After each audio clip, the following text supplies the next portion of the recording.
good morning guys at welcome sa ating channel. Ito ngayon ay papakita natin itong ginagawa natin na pagre-repair natin ng sa ating isang unit. Binaklas namin itong turbo kasi nga may nakita kaming hindi maganda. Yung kanyang turbo ay mayroong in and out play, which is kung titignan mo wala naman sasagian. Kaya lang hindi namin alam kung yun ang naging cause para magkaroon siya ng leak. Pero ngayon ibabalik namin kasi nga isang kasama nun ay yung fault na EGR valve. Warning siya. At tignan natin nga guys yung kanyang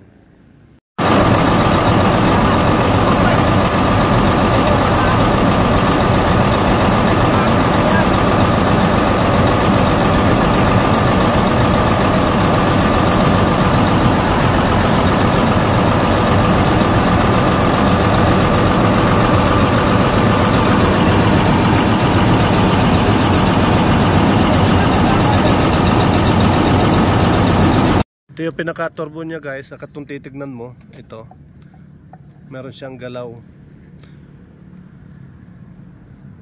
guys. And guys, medyo malaki.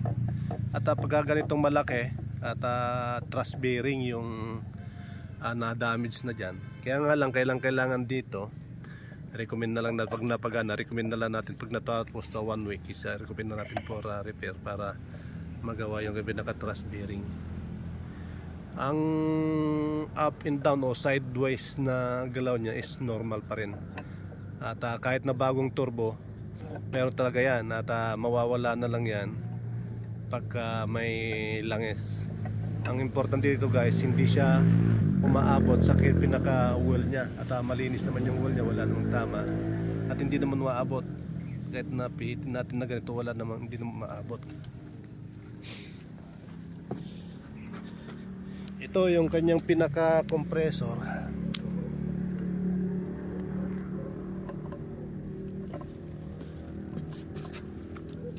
Ito guys yung pinaka-compressor niya.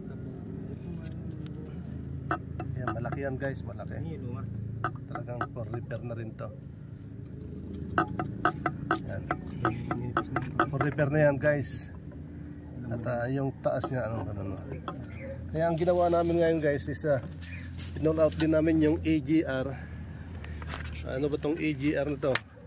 Exhaust EGR exhaust guys, recirculating.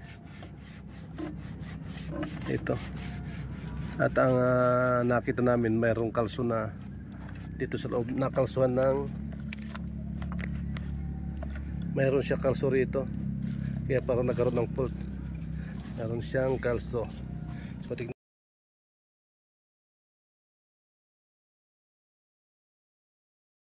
natin guys kung ano magagawa rito.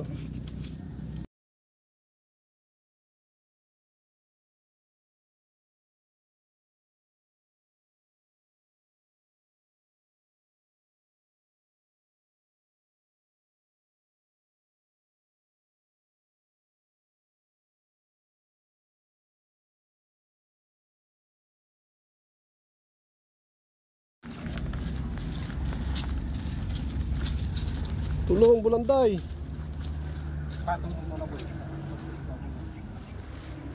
Gasket. Nasaan ba yung gasket nito po? Ano na?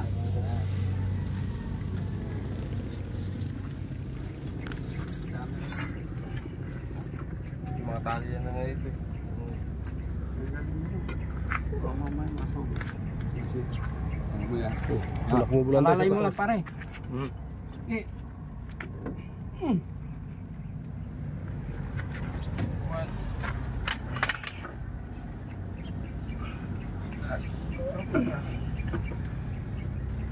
Tutuwag natin yan ganyan. Yan na! Siya na! Teka lang. Teka,